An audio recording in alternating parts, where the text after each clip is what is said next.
Fressinet est parti, il n'est plus avec nous. Il faut dire Georges Passy, on l'a vu partout, hein, les manifestations des deux pays, la République du Congo, la République démocratique du Congo. Tout à l'heure, nous venons de faire suivre le message sur notre mur Facebook, là où il tenait les deux drapeaux, celui du Congo-Brazzaville et puis aussi le drapeau de la République démocratique du Congo. Georges Passy, il faut simplement dire que l'histoire du métro, c'est Georges Passy qui était là, après Donald l'opérateur l'a joint. Bonsoir. Bon, c'est un citoyen français comme vous. Il y a un message à passer. Alors, ma mère, elle est d'ici. Elle est d'ici, c'est une Française, une Gauloise. Et mon père est africain, du Congo. Alors, chez moi, au Congo, on tue. Et voilà ce qu'on fait. On enlève les lèvres pour que vous ayez les smartphones. Les smartphones, c'est le coltan qui vient de chez moi. Le cobalt, le tantal. Dans le métro, quand on vous dit nation, ce n'est pas le conducteur qui parle. C'est grâce aux minéraux qui viennent de chez moi. Ici, Emmanuel Macron, il sait bien qui je suis. Et la DST me connaissent. Un père de famille, hein, pas un voyou. Mais un grand activiste, un résistant, un ancien sergent de l'armée française, très en colère contre le système de Jupiter, le roi Emmanuel Macron, qui tue immensément au Congo, dans mon pays d'origine. La France, c'est le pays de mes parents maternels. Mais ce qui se passe au Congo, c'est insupportable. Et on ne peut pas accepter en tant qu'humain. C'est bien, vous rentrez chez Apple. Mais posez la question à Apple. Pourquoi il tue au Congo? Pourquoi Apple fait ça? Pourquoi? Hein? Regardez si vous avez le staff. Ils sont joyeux. Pourquoi on viole les femmes, on tue? Pour la technologie que vous consommez. S'il vous plaît, on a besoin d'une technologie, mais une technologie propre. Je suis un métis. Je le sens gaulois qui coule dans mes veines. Mais très en colère contre ce que notre pays fait au Congo. Le Congo, ancienne capitale, libre de la France, libre pendant la Deuxième Guerre mondiale, quand Hitler bombardait Paris. Ce sont les tirailleurs africains, mes parents qui ont libéré Paris. Ce n'est pas les Américains, hein. Ce sont les Noirs qu'on mettait debout. Et quand on tirait, les Allemands se posaient la question, pourquoi ils ne tombent pas? Et c'est eux qui ont libéré Paris. Mais 14-18, on ne parle pas des Africains, on parle des Américains, on parle des Européens. Mais ce sont les Africains qui ont libéré notre si beau pays, qui est la France. Philippe Duroul. Les femmes sont tuées au Congo pour cette technologie. Philippe Duroul. Les écouteurs sont câbles. C'est avec le son des Congolais. Toute la technologie. Vous avez des smartphones, des sacs. Dans vos sacs, le cobalt, on tue. Les enfants, on leur donne des armes. Tuez pour que les multinationales volent. Et on met les tablettes des téléphones et vous rentrez, vous consommez. S'il vous plaît, soyez quand même des humains, parce que nous sommes des humains. En nous, il y a le sang rouge, mais il y a de l'eau qui coule dans nos veines. Nous sommes des êtres humains, mais on n'est pas des machines. Pourquoi tuer les autres pour que d'autres puissent bien vivre? Non! Il faut que ça cesse. C'est un parent qui parle, pas un voyou. À l'époque d'Hollande, que j'avais surnommé Hollande le corrompu, il avait envoyé des agents de la DST, on m'avait kidnappé en France. En tant que citoyen français, on a voulu me tuer dans l'ascenseur. On m'a donné des coups. Les policiers avaient mis des camps américains avec des ferrailles. Mais je ne suis pas mort. Mais ils ont oublié que j'ai du sang gaulois qui coule dans mes veines. Je suis un métis. Ma mère est blanche et française, de Saône-et-Loire. Ce qui se passe au Congo, pour que vous ayez les technologies tablettes, tout ce que vous aimez, les screens, les téléviseurs screens, c'est bien, mais avec le sang des Congolais. Avec le sang. Les enfants qui travaillent dans les mines, des enfants. Est-ce qu'en France, des enfants travaillent? Mais on fait travailler des enfants dans les mines. Est-ce que c'est normal? On tue plus de 30 millions de morts au Congo pour que vous ayez la technologie. Vive les multinationales, mais les multinationales du sang.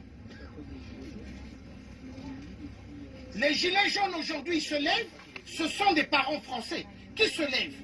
Mais ils sont détestés par le système des Rothschild. Parce que les Rothschild, c'est eux qui ont l'économie mondiale. Ils veulent que les êtres humains deviennent des machines. Des machines juste à travailler, juste à être des consommateurs. Il y en a marre. Soyez humains. Voilà le message que j'avais envie de passer. Ça fait mal.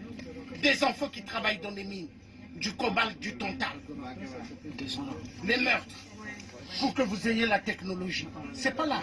Nous, c'est Avgo Martin. Pour que vous ayez la technologie. Mais s'il vous plaît, soyez humains. L'argent ne sauve pas. La simplicité, être simple, ça sauve dans la vie. L'argent ne sauve pas. Ça ne sauve pas l'argent. J'ai des oncles qui sont morts, hyperement friqués. Vous regardez, c'est comme s'il n'a pas existé. Comme une statuette dans le cercueil. Mais hier, il avait l'argent. Super belle voiture, Mercedes, Jaguar. Mais ils sont morts. S'il vous plaît, on n'est que des passagers sur Terre. Ouvrez les yeux. Hein. Ne soyez pas individualistes. Parce qu'en France, il y a un système chacun pour soi. Mais attention avec le chacun pour soi. Les SDF, les clochards que vous voyez dormir dehors, si vous ne faites pas attention, demain, ça va être votre tour. Parce que c'est ce que Macron veut. Emmanuel Macron Jupiter, le roi de France. Celui qu'on a voté soi-disant. Mais ce n'est pas nous les Français qui l'ont élu.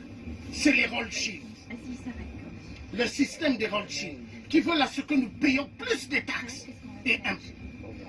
Voilà le message. Passez. Super. Bonne soirée. Et que Dieu nous garde nous tous. À bientôt. Ils ont formé donc ce couple de deux messieurs qui n'hésitaient pas à informer, on peut simplement dire, l'opinion française. C'est-à-dire que le français ordinaire, hein, qui ne connaissait pas la réalité, parce que nombreux sont en France, ils sont blancs, mais ils ne connaissent pas la magouille politique, entre des élites politiques qui s'enrichissent derrière. Nous avons vu récemment, entre guillemets, condamnation de Fillon. Bon. Vous croyez qu'il va être condamné pour combien de temps? Ou de sa femme, mais avec sursis. Entre-temps, ils sont devenus riches avec les fonds du contribuable. Vous voyez donc l'élite politique, des business, qui sont dans une corruption énorme, bien sûr au prix du sang des Africains. Et ça, c'est ce que le citoyen ordinaire français ne connaissait pas. Parce que les médias sont biaisés, travaillent dans le sens de l'élite politique, protéger les intérêts de l'élite politique, businessmen corrompus, il s'agit ici. Parce que nous savons que toute la politique est pourrie, hein, de la corruption. Les partis politiques qui se font financer avec des fonds qui reviennent des despotes africains, c'est cela qui est la réalité, chers amis. Donc, il fallait qu'il y ait des Africains comme ça, des courageux, qui se lèvent très bon matin, les après-midi, ils sont dans les métros pour informer les citoyens. Et quand Georges Passy a certainement pour des problèmes de santé, et le frère Donald, l'opérateur, a continué le travail. Donc on peut simplement dire que Georges Passy, c'est quelqu'un qui était au front tous les jours. Il voulait simplement la libération de notre pays, la libération de l'Afrique, on peut dire comme ça. Bon, comme on dit souvent, les bonnes personnes ne durent pas sur terre. C'est toujours les méchants qui durent, hein, c'est quand même curieux. Georges est parti. Nous, on a encore cette grâce de ce souffle de vie. Ceux qui sont dans le mal peuvent encore se repentir. Ceux qui sont dans le bien peuvent encore continuer à faire le bien. Nous qui sommes dans la résistance, nous avons encore le souffle de vie et nous allons continuer à lutter jusqu'à nos dernières minutes, comme l'a fait le frère Georges Passy. Voilà, donc il est parti. Alors, peuple congolais, c'est tout ce qu'on vous dit. Ouais, Georges ne disait jamais qu'il attendait Dieu pour venir régler les affaires. Hein. Aujourd'hui, il n'est plus en vie. Et même quand il est parti, Dieu n'est pas descendu pour régler l'affaire du Congo. L'affaire du Congo, c'est nous-mêmes.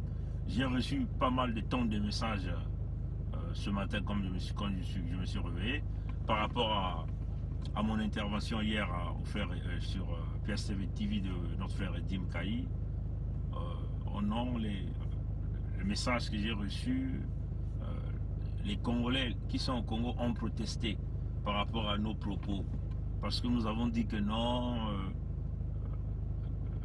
le peuple est passif, le peuple assiste, le peuple est souffrant malgré tout, le peuple ne réagit pas. Les jeunes se sont délaissés, ils se sont simplement démissionnés de leurs devoirs citoyens. Et les raisons qu'ils ont évoquées dans quasiment plus de 10 messages ou 15 messages, non, parce que nous vivons la répression. Mais cette répression sera toujours là si vous ne réagissez pas. Vous voyez que votre protestation, en réalité, vous vous giflez vous-même. Hein? Oui, parce que celui qui est là n'hésite pas à tirer. Nous avons peur de réagir, mais c'est sa stratégie de survie. Le Néron tropical Sassou, c'est sa stratégie de survie. Il va toujours rester là, il va toujours maintenir son genou sur vous, il va toujours vous affamer, vous détruire les hôpitaux, les écoles, les routes. Il va briser vos vies, vos familles. C'est ça le dictateur, c'est ça le rôle d'un dictateur. On ne peut pas être dictateur sans la répression. On ne peut pas être dictateur sans imposer la faim. On ne peut pas être dictateur sans imposer la misère au peuple congolais. C'est ça qui est la vérité. Donc, il a compris le jeu. Puisqu'il a compris le jeu, il a compris que c'est un peuple quand je tape et le peuple se tait. Il a compris le jeu. Tout entraîneur ou toute équipe qui comprend son système de jeu pour gagner son match, il va continuer à appliquer le même système de jeu jusqu'à ce que cette équipe-là va rencontrer du béton face à une équipe adverse, solide, dynamique. Et si en ce moment-là, le coach peut peut-être dire, mais il faut que je change le système de jeu. C'est ça. La politique Machiavel, la politique de Lénine, c'est ce que Sassou utilise. La politique de Idi Amin, c'est ce que Sassou utilise. Donc, il a compris le jeu. Il a compris qu'il a face à un peuple bantou. Il suffit simplement qu'il détruit les écoles, qu'il détruit le système de santé, il bousille le système d'emploi. Ben, les jeunes seront des pervers dans la rue. Et lui, il va les récupérer avec des miettes de 1000 francs, de 2000 de t-shirts, de 2 bouteilles de bière. Et tout le monde va devenir griot. C'est ce que nous sommes en train de voir. Le PCT est devenu dominant. Ça, c'est encore l'une des raisons, dit, parce qu'il y a un parti politique qui est devenu dominant. C'est ce que les jeunes du Congo me disent. Et ils vont protester contre Pongi parce que Pongi leur a dit ce qu'ils sont. Vous croyez que nous sommes ici pour des sentiments? Ou certains m'écrivent, ah, aujourd'hui tu n'as pas fait la vidéo. Merde, donc je suis devenu un homme, un clown qui vient vous distraire dans votre quotidien. de jeunes chômeurs au Congo, de jeunes souffrants au Congo. Et vous trouvez votre gaieté à regarder les vidéos et sans réagir. Merde. C'est pas vrai. C'est incroyable. C'est incroyable. En tout cas, c'est comme si on a l'impression qu'on parle à un peuple sourd et muet. Hein? Et ce qui est curieux, hein, vous le voyez tous les jours. Ils sont dans les groupes de prière, en train de prier que Dieu leur donne le travail. Mais c'est pas possible là. Certains même prient que Dieu leur donne le mari ou la femme. Mais il n'a pas d'emploi. Comment va-t-il gérer cette femme-là? Ou ces enfants-là? Un pays où il n'y a pas de perspective d'avenir. Comment voulez-vous, chers amis? Mais soyons sincères et sérieux là. Soyons sincères et sérieux. Donc ils viennent protester. Non parce qu'il y a la répression, parce qu'ils n'hésitent pas de tirer. On va prendre quelques exemples. Les Soudanais l'ont fait, ont fait chuter un tyran, un tueur, un destructeur qui est resté là peut-être plus de 30 ans aussi au pouvoir. L'Algérie vient de faire chuter un tyran. Bon, vous allez peut-être me dire, bon, là-bas c'est... ils sont un peu, c'est des Arabes et tout. Mais prenons le Burkina Faso. Regardez, il y a quelques jours, Jean-Pierre Bemba, leader d'opposition en République démocratique du Congo, était au premier rang. Jean-Pierre Bemba. Lui, ses enfants, et il était là devant, en train de mener les troupes, protester contre le nouveau directeur de la Commission nationale électorale indépendante qui venait de mettre en place. Un leader d'opposition, là, Akin, Jean-Pierre Bemba, avec ses enfants, en première ligne, en train de protester. On a vu ça, un leader d'opposition, là, en République démocratique du Congo. C'est clair, c'est un leader politique qui a des convictions, qui veut le changement, donc il se met sur le terrain. Pas seulement lui, mais en premier rang, en première ligne, avec sa famille et ses enfants. Chers amis, au Congo, les leaders politiques ont préféré aller sucer les orteils de Sassou, faire des alliances. Des petits politiciens comme le Ntsati Mabiala, des escrocs en réalité, qui sont là en train de bidouiller, de s'amuser avec la jeunesse, et les jeunes flous continuent à clamer pour des gens pareils. Le leader c'est vous, le changement c'est nous. Alors allons-y. Il faut toujours braver les armes d'un tyran pour avancer. C'est comme ça.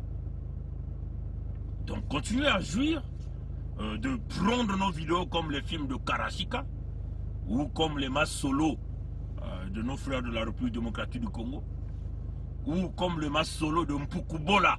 Hein? Vous connaissez, hein? C'est masses solo là qui passait à la télé, à la radio Congo là. Oh Mpukubola. Hein? Oh tout ça. Hein? Continuez à prendre ça comme ça. Vous allez rester là, vous allez vieillir et rien ne se fera. Dieu ne viendra pas. Le changement, c'est nous les hommes de les réaliser. La puissance de Dieu agit derrière l'énergie que nous allons mettre. C'est cela, faites le premier pas et je ferai le deuxième pas. Tant que vous ne le faites pas, vous allez continuer à pleurer ici. Vous allez continuer à protester. Nous, on n'est pas là dans les émotions. Voilà. Donc je vais terminer par là. Garago. Passez une bonne journée, chers amis. À plus tard.